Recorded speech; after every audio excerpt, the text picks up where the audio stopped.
Welcome to the third and final chapter in the Jesus Storybook Bible for this week. Do you have any idea what story we're going to be reading through today? Well, if not, let's find out. The chapter is called The Teeny Weenie True King. Samuel anoints David from 1 Samuel 16. God's people had a new land. Now they wanted a king. But God is your king, Samuel told them. He is the one who looks after you best. We want a real king, they said, one we can see. God knew that a king might not be kind to his people or look after them as well as he would. But God's people didn't care. They wanted a king, and they wanted him now.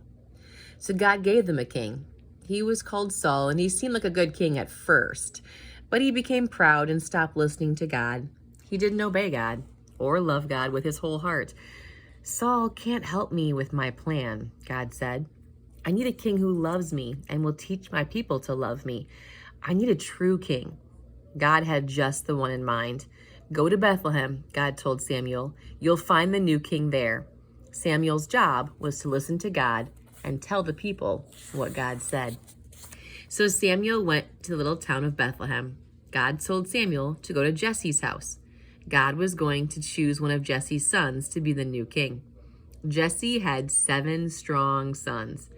Now in those days, if you were going to be the king, you didn't have to be the richest or the cleverest, although that was always nice. You had to look like a king, which meant you had to be the tallest and the strongest. So you could carry the longest swords and biggest armor and defeat everyone. And it didn't hurt to be handsome either. Samuel asked Jesse to bring him each son in turn. So Jesse brought the oldest, tallest, strongest son.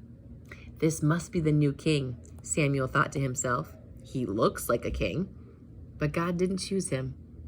You're thinking about what he looks like on the outside, God told Samuel, but I am looking at his heart, what he's like on the inside. So Jesse showed Samuel his next oldest, tallest, strongest son, but God didn't choose him either. In fact, God didn't choose any of the 7 sons. Samuel said, "Is this all?" Jesse laughed. "Oh, well, there's the youngest one, but he's just the weakling of the family. He's only teeny." "Bring him," Samuel said. Jesse's son came running up, and God spoke quietly to Samuel. "This is the one." His name was David. "He has a heart like mine," God said. "It is full of love. He will help me with my secret plan, and one of his children's children's children will be the king, and that king will rule the world forever." Samuel anointed David's head with oil, which was a special way to show that you are God's chosen king. "You will be the new king one day," Samuel told him, and sure enough, when he grew up, David became king. God chose David to be king because God was getting his people ready for an even greater king who was coming.